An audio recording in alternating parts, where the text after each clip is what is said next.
So guys, to download Instagram on your computer, you want to head over to search and then type in Microsoft Store. Click on it. And now once you're on this, you just want to search for Instagram. Click on it. Now once you're on this, you want to click on Get. Wait for this to load.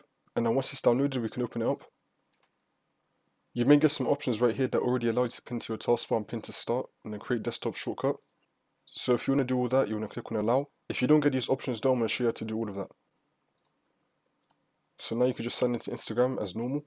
And if you did not get those options from earlier, so let's say that you want to add it to your desktop, you want to head over to search and type in Run. Click on it. Then you want to type in shell, apps, folder. Click on enter. And now this will come up. You want to scroll down until you find Instagram. You want to right click on it and then click on create shortcut and then click on yes.